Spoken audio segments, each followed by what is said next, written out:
You draw far too much attention to yourself, Mr. Underhill. What do you want? A little more caution from you. That is no trinket you carry. I carry nothing. Indeed. I can avoid being seen if I wish, but to disappear entirely, that is a rare gift. Who are you? Are you frightened? Yes. Not nearly frightened enough. I know what hunts you. What? A hobbit and a ranger enjoy grilled chicken.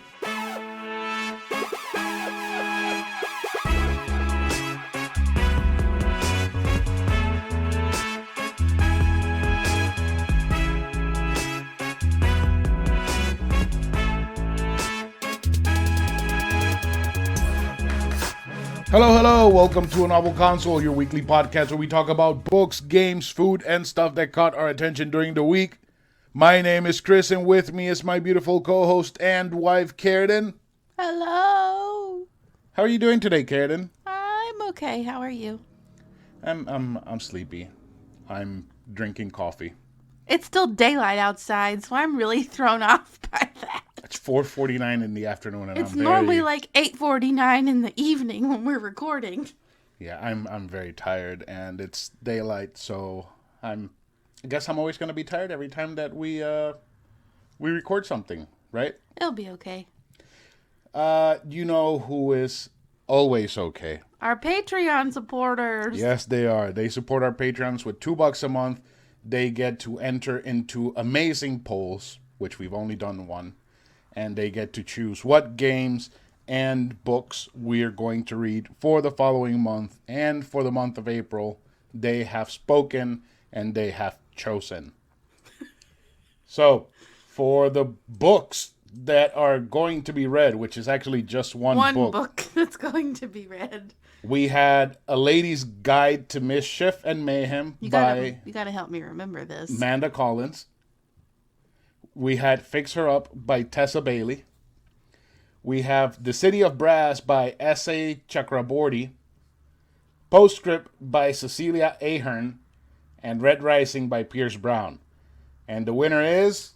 A Lady's Guide to Mischief and Mayhem. I'm really shocked that City of, what is it, Brass?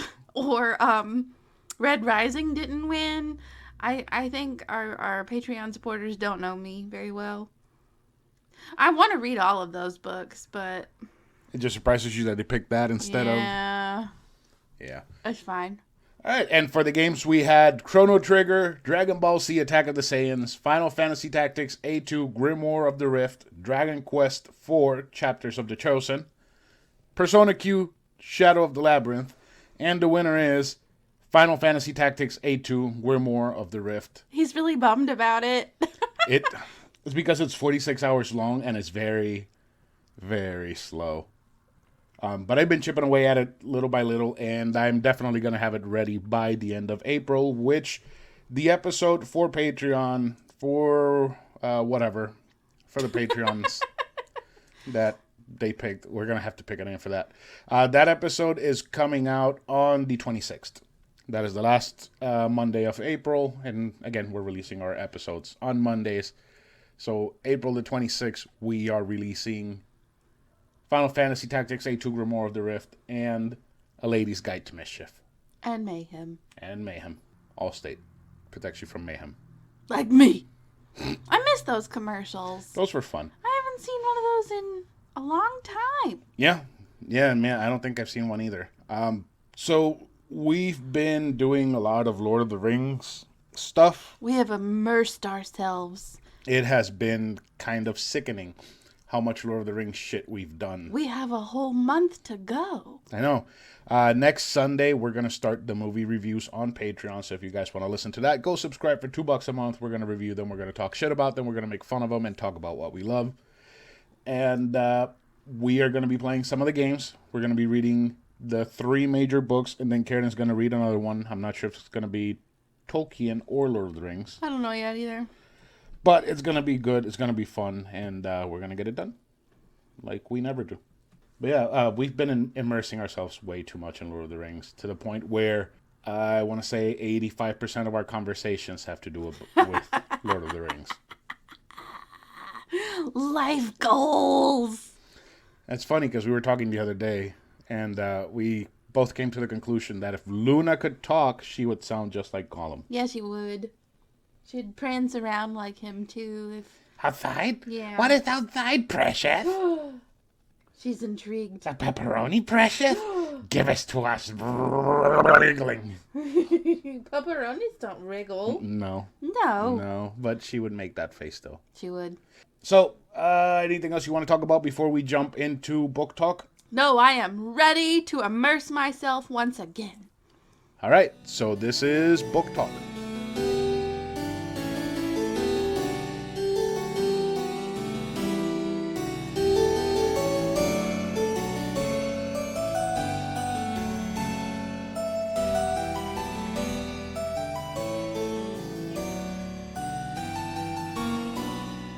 This week's book is The Fellowship of the Ring by J.R.R. Tolkien. I've always said Tolkien.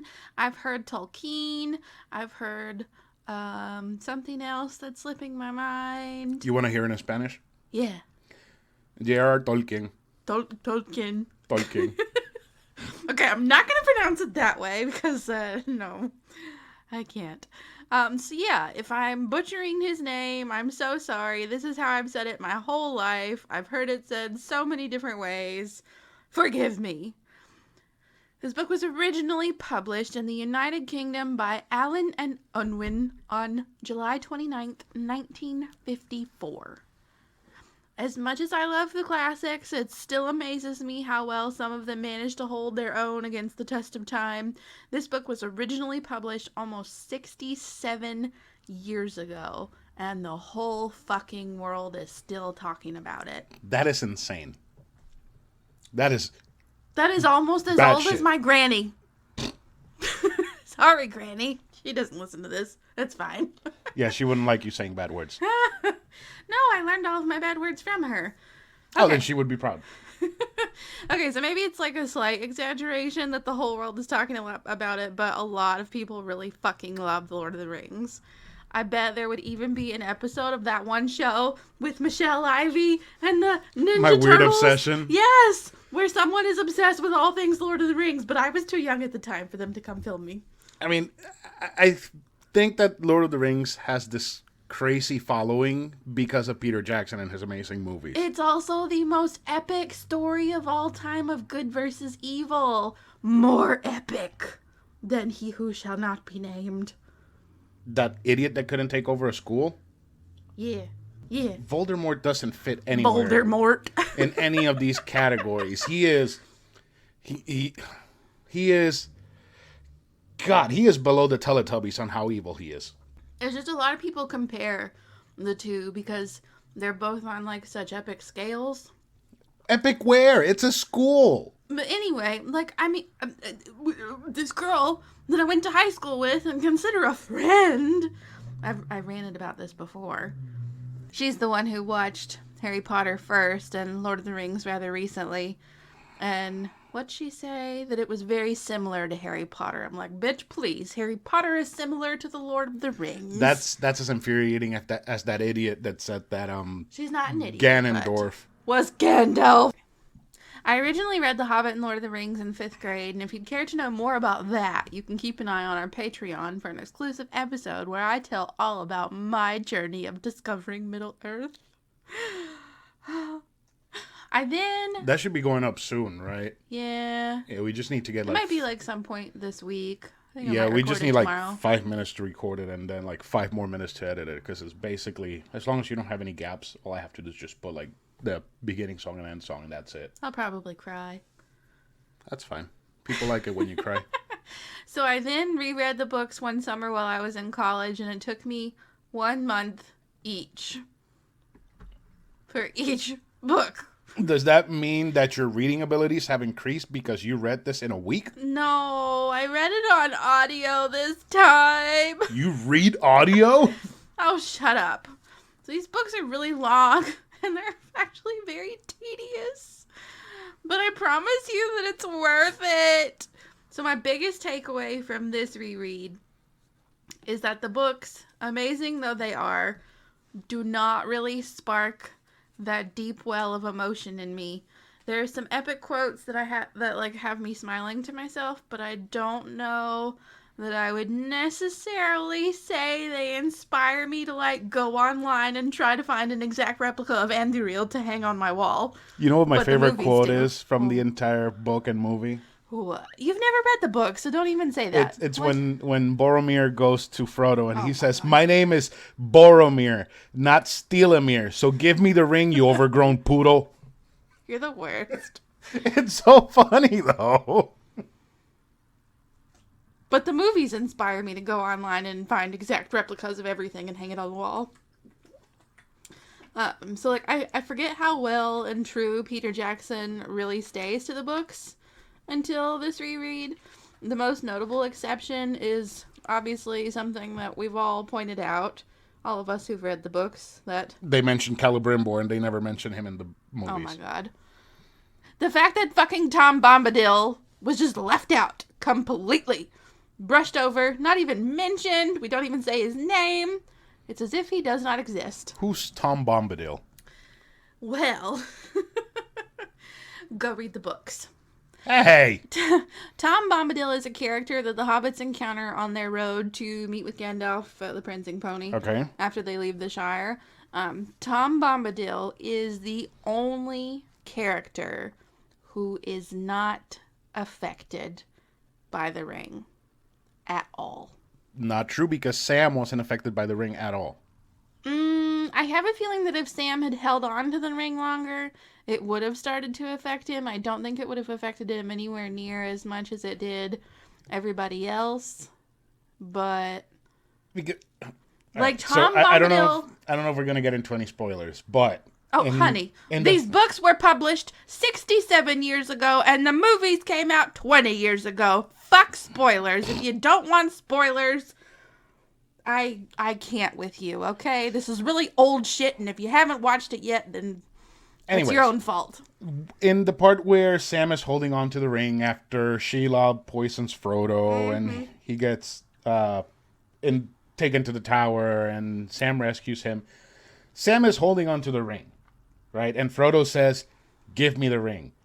The only reason why Sam lingered on giving him back the ring, Is because of how Frodo reacted.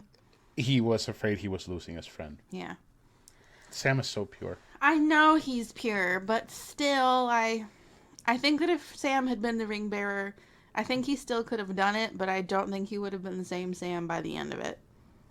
Frodo wasn't the same Frodo by the end of it Well, either. I'm not saying that Frodo... No, I'm not saying he was. He was completely and totally different. I mean, as soon as he got stabbed, his soul just went to shit. Poor Frodo. like he gets stabbed, his soul's corrupted. Just throw away the Hobbit after he gets rid of the ring. But Tom Bombadil, like, Frodo actually, like, hands him the ring. He puts it on, and he's just like, oh, that's interesting, and gives it back to him. Like, what the fuck? He's like an anomaly in the universe. But it's said that Tolkien, like, just used Tom as an allegory, like, kind of just proving his point that the struggle between good and evil is not the only thing in existence. And, like, there are also theories that Tom is, like, a god, because it says somewhere that he's fatherless, I think. It's confusing. But Peter Jackson claims that Tom does absolutely nothing to progress the storyline and felt that he would make the movie unnecessarily long. And I was like, well, I guess you wouldn't hire an extra cast member or two to include his wife just for an extended scene in the extended movies. You don't want to dole out that pay for one. I mean, it also is to the point where if he doesn't really add anything to the story, he's just a character that's there for, I don't know, like 10, It's just 20 kind minutes. of interesting, yeah. Yeah. I mean, it's not like those cut scenes from the extended editions where they actually add to the story. Like, you're like, Why did you cut this out? Like, this would have made the story a shit ton more interesting. But we'll cover that even Like more the on Patreon. Faramir part. Near, near, far, near, wherever you are, near. I can't. Okay. Ridiculous. So yeah, I did my reread on audio this time, and I really liked that it's the same narrator from The Hobbit, which I reread last year on audio. But holy shit, I forgot how much damn singing there is in these books. Thank goodness that poor narrator can sing and hold a decent tune. Surely they looked for that when they were casting, but Jesus Christ, there is so much singing. But going back to what I said about the books, like, not sparking as many emotional responses in me, I have to admit that my first attachment was to the films. That's just the truth. I have to be honest with you. But I really think Peter Jackson, like, worked a thing of magic because, quite frankly, Tolkien's style of writing is not very emotive. He was a master storyteller, but that's sort of my point, I guess. He put the story on the page in a very simple, yet complex way, and while it made me feel things, don't get me wrong there, it didn't, like, cause me to shed a tear or feel a pang in my chest or gaze longingly into the distance as I clutched the book or my phone to my chest. Does that make sense? It does. Like, it's just a story. It's like a campfire story, sort of. It's really cool and epic. A campfire story that lasts 30 hours. Yeah. So the books are 100% worth reading, and I still thoroughly enjoy them and love devouring all of the information I can possibly get on Middle-earth and these beloved characters. But to say I enjoy the movies more than the books would be... Wait, to say that I don't enjoy the movies more than the books would be a lie. Yeah, I can see that. There's one part while we were in the car and you were finishing up the book. It was the part in Amon Hen, which in every video game that part is in, that is always my favorite part. It's just such a cool part. Even in the movie, that part is fucking batshit good. It's awesome. Yeah. When they're in Amon Hen and Boromir is trying to take the ring from Frodo, once Frodo disappears and runs away, like, Boromir regrets that he was trying to take the ring away. Mm-hmm. But that part, at least Sean Bean's portrayal of Boromir and how he reacts, like, doesn't just seem like, I'm sorry, please come back so I can take the ring. It was just like utter devastation. It just feels like, I'm sorry, I really fucked up, please come back. I am sorry. But then again, Sean Bean is a really good actor. Yes, he is. He's an awesome bad guy. Except for in Game of Thrones. And He's James not Bond, bad, he was and pretty he pays great. for it. He was pretty great in GoldenEye. Was he bad in that? Yeah, he was the bad guy in GoldenEye. Because you thought he was dead, but he wasn't. Yeah, and in the end, he's like, for England, James? And then Pierce Brosnan is like, no, Alec, for me. And he kicks them off the radio observatory. And then it falls on him and kills him. He's in Scarlet. He is like her love interest, and she stabs him to death in bed. I think he tried to rape her. I can't remember. He's also in the Silent Hill movie, Ooh. which both movies are really good. They are really, really fucking good. Even though it's scary, they are really, really good movies. They are, like, very close to the source material, and it's more ambient scary. It's not gory scary or whatever. Don't I remember seeing, this would have been several years ago, him in a trailer for a scary movie, like about a hitchhiker or something, where he's like killing people on the road? I don't remember. Probably. But in Silent Hill, he doesn't die, but then again, Silent Hill has always been kind of hinted at that it's purgatory, or it's like the town in between life and death. Yeah. So you can make the argument that he's been alive the entire movie, or you've just been following dead Sean Bean the whole is undead. movie. Okay, I can accept that. Anyway. Silent Hill is awesome. That's a really good movie. I think you should probably see it, and I'll No, tell you when to thank close your you. eyes, because that is a really, really good movie. I'm good. I'm fine. Anyway, I'm really excited to reread The Two Towers now and see if I come away with any stronger takeaways. Yeah, 5 stars. Still an amazing book. Two Towers is my favorite. You know, It's my favorite movie. We'll talk about this on Patreon. I'm not going to spoil things right now. I used to say that The Two Towers was my least favorite. but I changed my mind. Until I told you it's my favorite and you saw it at the movie and you came out and you said, well... I am really excited to hear the narrator do the ints, because Intish, I remember as a 5th grader, was a struggle point for me. Because he wrote it like, how they speak, so we really drawn out, and God, so I'm very interested to see how this narrator does it. Also, another fun fact. The audiobook was recorded in 1990, the year you were born. Yeah, the year before you, listener, I was born. The year the listener was born. Oh, God. You 70 years old? No, you were born in 1990. But it's funny because, it wasn't so much an issue towards the end of the book, but towards the beginning, there were a couple points where you can, hear a door close in the background, or you can, hear people talking in the background. It's very, very faint, but I was like, oh, they didn't have such good editing skills in 1990. At least it's not like our podcast where you can hear a motorcycle. Or Luna scratching at the carpet. Yeah, or the ice maker pulling water. Ice maker pulling water hasn't made an appearance on our show in a long time. Because we moved. I kind of miss it. Really? No. Oh. No. It's terrible when I'm editing and all I hear is shit, I didn't caught that while we were recording. Oh, God. So, anything else you want to say about the book? No, I'm excited for Two Towers. What's your rating? 5 stars. I already said that. Oh, you did? Okay. Yeah. Sweet. Lord of the Rings, The Fellowship of the Ring gets 5 stars. Yes.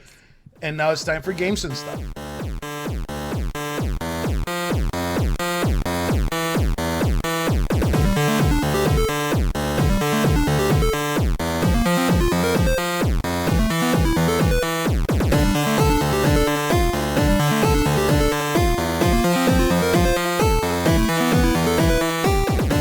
Alright, so for this week's game, we have Lord of the Rings, The Two Towers. Now, you're probably wondering why I didn't play The Fellowship of the Ring, and it's because Fellowship of the Ring is only on Game Boy Advance, and it is a terrible game.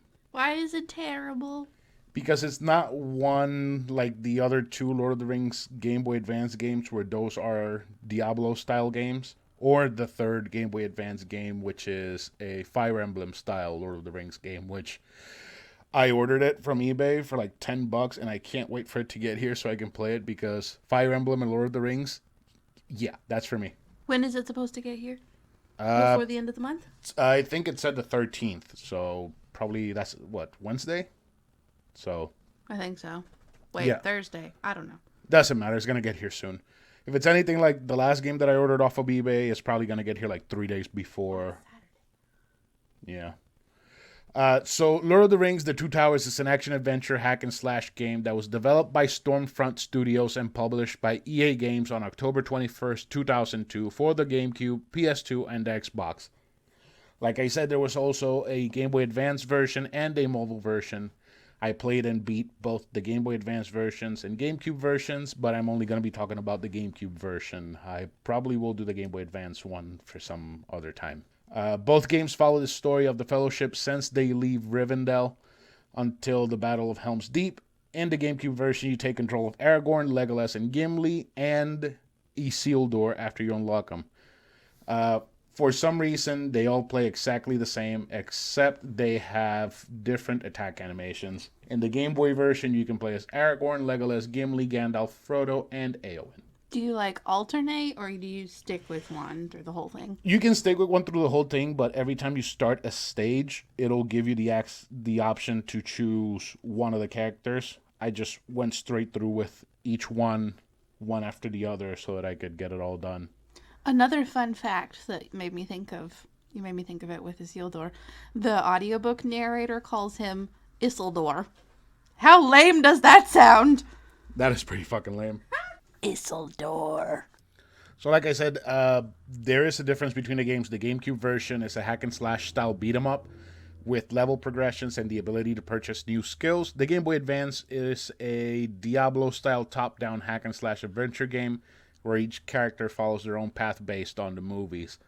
So unfortunately, you won't see Frodo or Eowyn on the wall in the siege of Helm's Deep. We can live without Eowyn. That's fine. Fighting off the Uruk-hai. I thought you liked Eowyn. I do like Eowyn, but every once in a while I get mad at her for crushing on Aragorn. I'm like, bitch, go away. She is simping hard. She is obsessed with him, like to the level that I am. But I'm awkward and shy and would never have tried to speak to him. That's true. I also probably would have been lowborn and not allowed to speak to him. Well, isn't he technically considered lowborn because of his ranger as a status?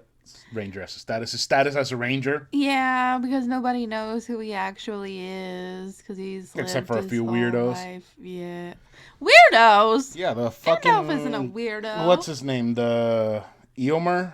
Eomer. Yeah, the shithead king. Eomer is Theoden's nephew. Who are you talking about? Theoden, the king that's an asshole that wanted to kill Faramir. You're talking about the steward of Gondor, Denethor? Boromir's father? Yes. Yeah, no, that's not Theoden or Eomer. Denethor. The crazy man who wanted to burn himself on a pyre. Denethor. And then fell to his death. As the city was under siege. Yep, that was lovely.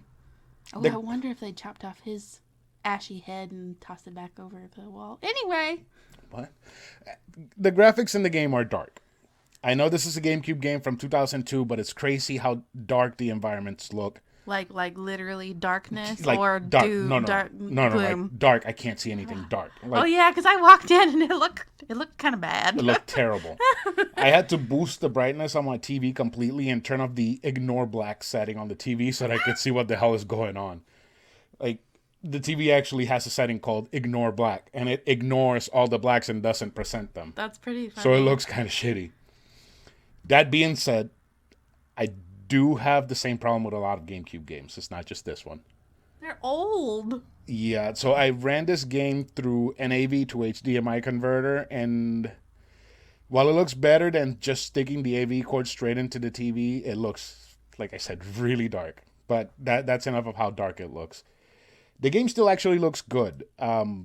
Being from 2002, it actually looks really fucking good, actually. The characters you control and see look exactly the same as they did in the movies, with lots of cutscenes, having a transition from movie scene to in-game cutscenes. So they use the actual in-game engine to render these cutscenes. I have a question. Mm-hmm. So you said it came out in 2002. Were they released with the movies? Because Two Towers came out in Christmas 2002. It came out on October 21st. Oh, so before the movie. Yeah. Usually they did that a lot with even with movie games. scenes? Yeah. Huh. Yeah. That's kind of like one of the biggest selling points in the back of the box. It says it has you movies. You get to see movie content before. Yeah. And that actually kind of explains why there are some scenes in the game that are not. There are not some scenes in the game from the movie. Like, that would make sense. Like the ending of the Battle of Helm's Deep, you basically just fight until they go into the keep before they all come out on the horses, and that's where the game ends. But interesting. Yeah, but then they play the movie scenes and they kind of wrap it up real quick like that. Getting back, the Orc and the Uruk-hais look exactly as they did in the movie, and the environments are almost exact recreations of the environments in the movie. Like I said, my personal favorite place in the game is Amon Hen. You get to fight tons of Uruk-hai as well as explore the location, and it's so much fun. You actually have a counter that you have to kill 50 Uruk-hais before you can actually finish the stage. Wait, I just realized I'm an idiot. Okay, so it's the Two Towers game, but it is technically a blend of the end of the Fellowship. Yes, like I said, it starts when they live Rivendell and finishes at the end of Helm's Deep. You get to go through Moria and everything? Yeah. Oh. Yeah. Balrog? No Balrog. No Balrog. Then it's not Moria. In the Game Boy Advance game, when you're playing as Gandalf, you do get to play fight against the Balrog. That's cool. And then you turn into Gandalf the White. That's cool. Yes, it is. The Game Boy game is actually really fucking good, and usually the Game Boy games are. The Game Boy versions of like tie-ins are usually shit. They are not worth the time, but they really did put time and effort into them. Like I said, it's Diablo. You get loot systems and everything, level ups. You get to upgrade your abilities. It's a really, really good game. This animations. Okay, the animations are stiff. The animations most of the time look like they started being recorded a little bit too early.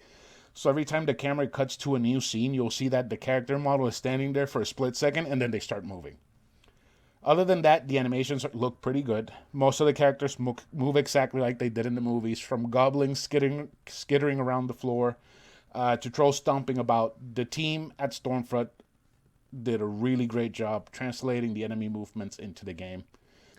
The characters you use have the same sword swinging style as they did in the movies, the same walking patterns, and even the same finishing animations as that are used in the movies. Like when Aragorn kills Lurtz. Yes, the Urukai who kills Boromir. When he cuts his arm off and then chops his head off. Yeah. That exact same attack is you can use to kill off Urukai in the game. That's cool. Yeah, it does have some really cool animations, but like I said, some of the cutscenes look rather harsh. Sound design. The sound design in this game is perfection. There's no way that if you've seen the movies, you won't recognize something from them in the sound design. The score is all there, even in the Game Boy Advance, which is crazy. My heart. Plus the noises the orcs and Urukai make are all there. Most of the entire Fellowship return to voice their characters in the game. Most? Not all? Not all. Who didn't? Merrin, Pippin, and... Merry. All fucking week. He has called poor Mary. Merrin. Sorry. Mary Brandybuck. I love you. Mary Brandybuck. Mary Addock. Brandybuck. And Peregrine Took. And Sean Bean is not back because those three characters are not present. Oh. Boromir is in a couple of the stages, but not anything crazy. Like he is there in Moria, but that's about it. Merry and Pippin are not there at all. So the cool thing about having the the actual actors come back to reprise their roles is that if you have a Fellowship member with you during a stage, they'll spout lines that weren't in the movie, but they feel like they should have been. And the voice acting is very clear. It really does add a ton to the ambience of the game. The sword strikes and bow shots all sound like your typical fare. They're not terrible, but they aren't anything new. The gameplay. This is my favorite part of the whole game. It should be my favorite part of the whole game, because if the gameplay was bad, then the game would be bad. And the gameplay actually still holds up incredibly well. I feel like after this game, I've seen the level progression and the ability to buy upgrades in a lot of games. It's a really simple system in which you're graded between fair, good, and excellent, and perfect. And based on how you're graded, you get more experience points that help you level up and can be used to buy your upgrades. The upgrades range from extra health, neo attacks, more damage to your attacks, or better equipment. You start out relatively weak, but not so weak that you're going to struggle. And once you start buying upgrades, you start feeling stronger to the point where a troll will just be an inconvenience rather than a threat. Like I said earlier, all the characters control the same. They have a sort of throwing weapon. Legolas and Aragorn have bows. Gimli has axes. And you have an attack weapon, sword for Aragorn, double blades for Legolas, and an axe for Gimli. What makes this game feel like it plays really well for me is that it's simple and not overly complicated with gimmicks from that time period. It's like the book. Simple. Yeah. So you have your basic fast strike, your basic heavy strike, a kick, floor stab, and a parry button. All of these can be combined into certain inputs to dole out new attacks, which all feel natural and familiar once you practice them enough. I hadn't played this game for about 16 to 18 years, and once I picked up the controller, I was doing inputs from moves I had not bought yet. So because I hadn't bought them yet, they were just like swinging their sword over and over in the same pattern. I was like, why isn't this thing happening? How do you remember that? I just picked up the controller and it all came back. But because this game is crafted so well and the controls feel so good, your fingers just move and do what feels natural and familiar to them.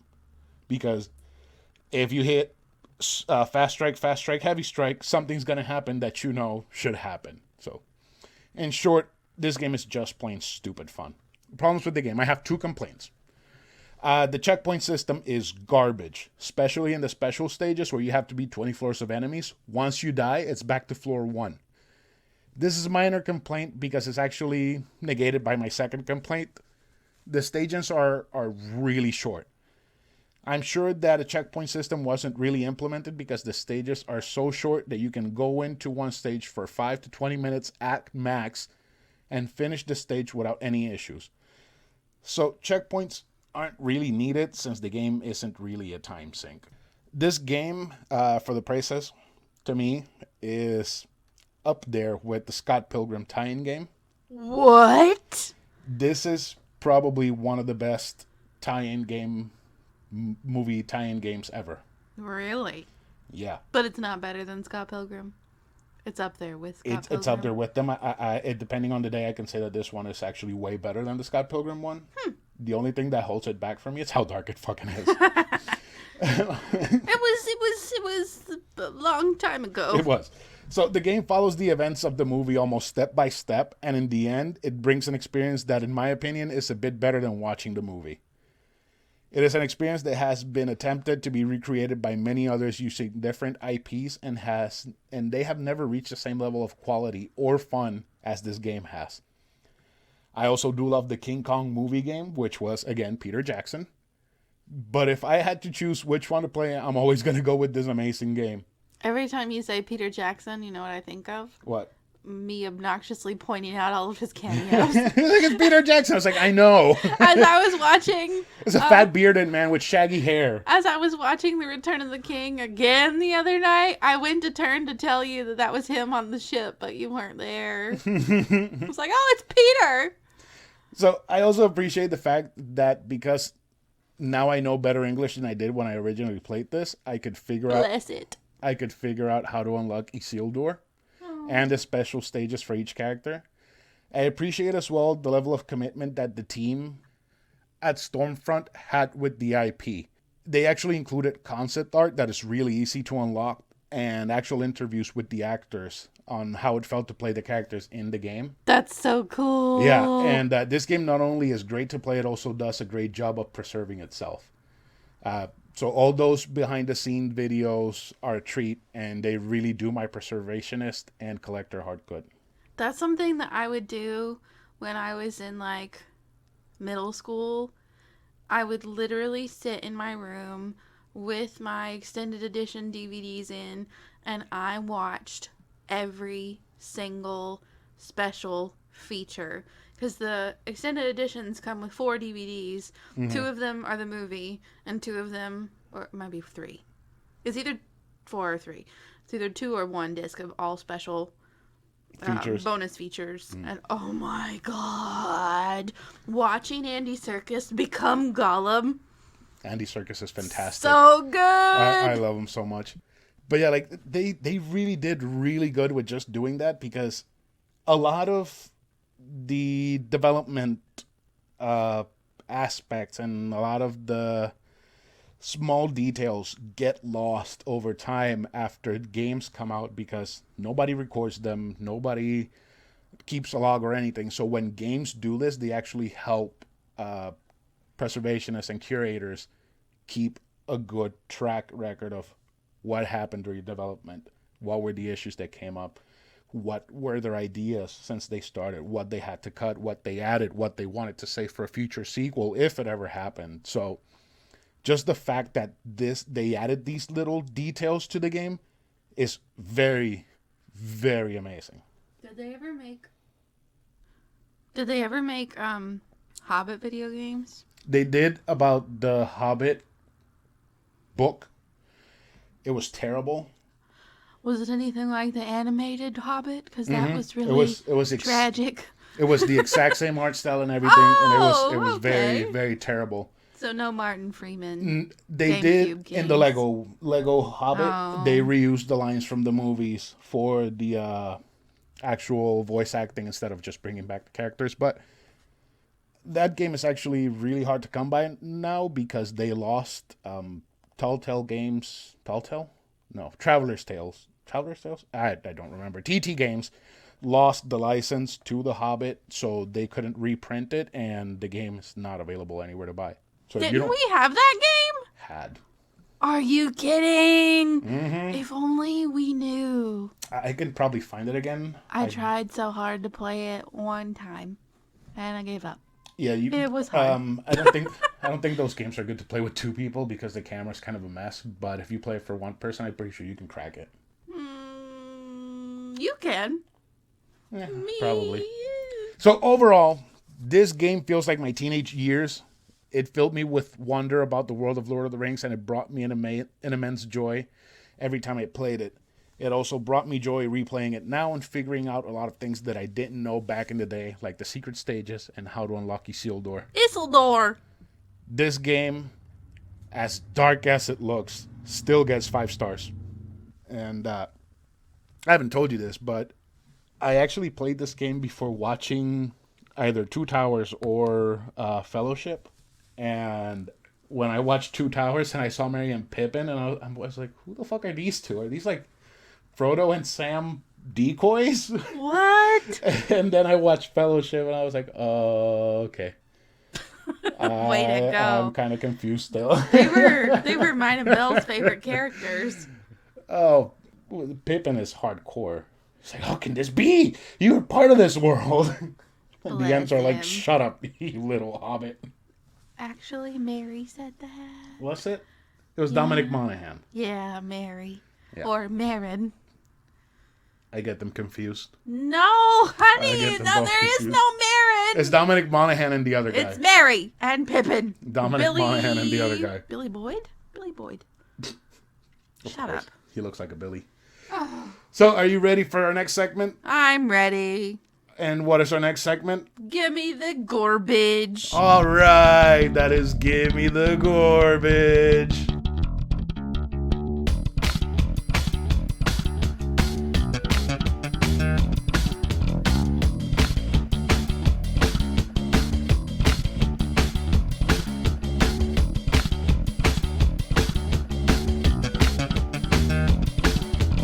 This week's restaurant is Pio Pio in Orlando, aka our next stop on the quest for the perfect chicken. This is a Latin restaurant on Cimarron Boulevard, headed towards the Orlando International Airport, in case you were wondering.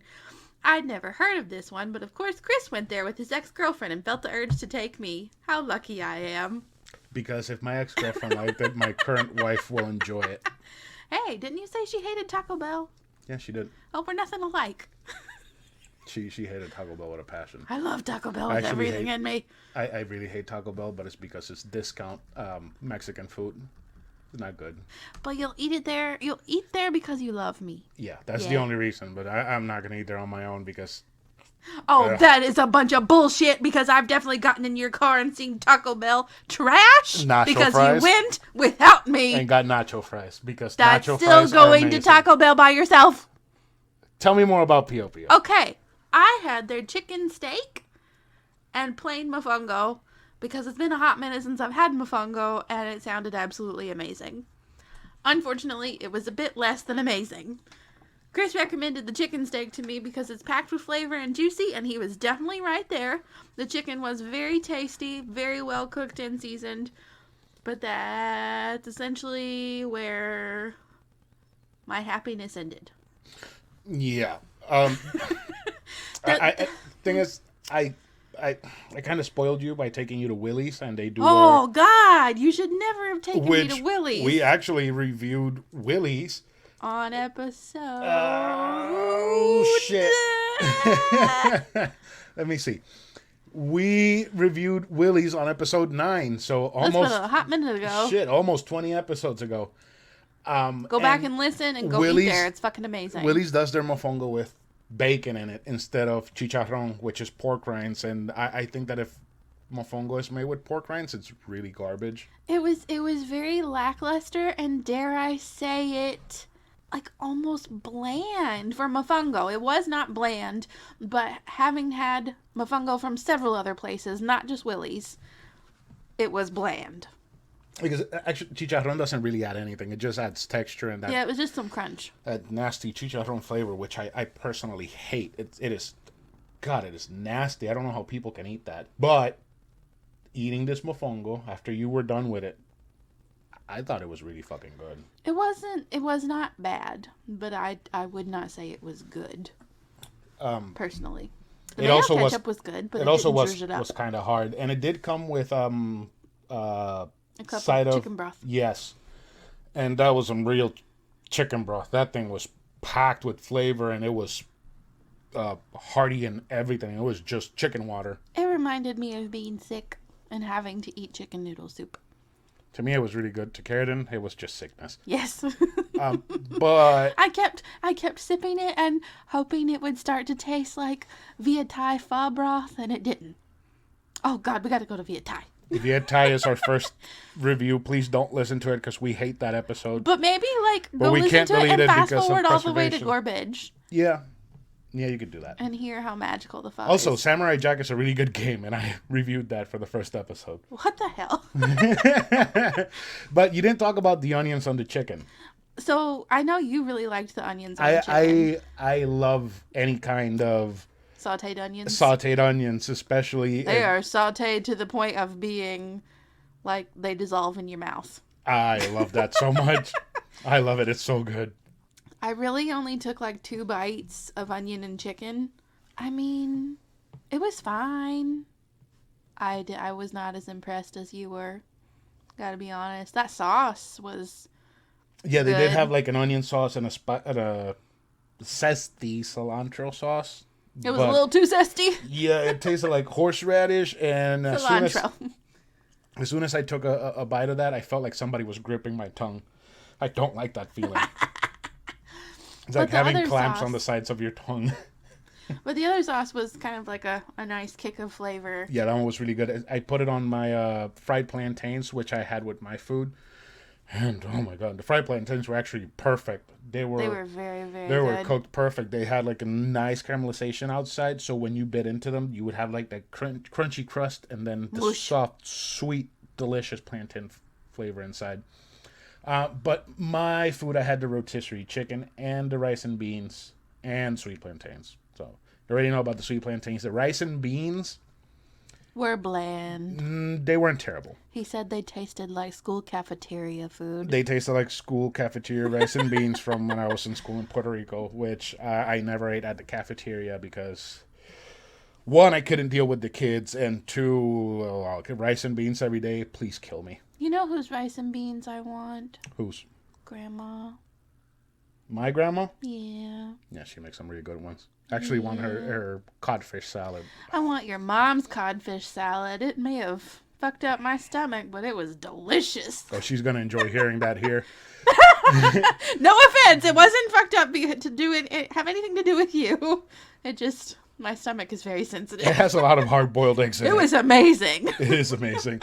So the rotisserie chicken, like I've said, we've been on this chicken journey. We're still just starting, and we're probably just going to do different cultures' version of chicken from a handful of restaurants. We're definitely not going to find the perfect one, because after doing a quick Google search, there are thousands of chicken places in Orlando, so it'd be really stupid to go into that journey. But it's also a bunch of stereotypical chicken places. You like Popeyes, Zaxby's, Chick-fil-A. Yeah. And the thing is, if you do find some other place that has chicken, it's fried chicken. And you're like, I don't want fucking fried chicken. And then you check for another place, I don't want fucking fried chicken.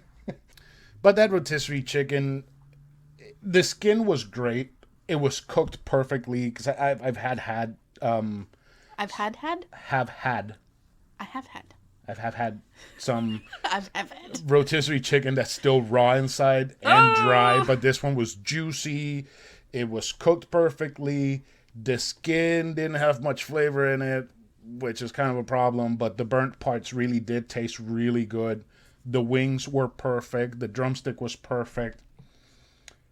But it is still not the perfect chicken that I'm looking for. I feel like it can be better. This food from Pio Pio was not garbage at all, but it's definitely not garbage, because as much as I enjoyed it and as full as I was after eating half of my food, it can still be better. But we still do recommend going to Pio Pio, because it does have really good food. The place is really charming. The Yeah, it's people really cute. are super friendly.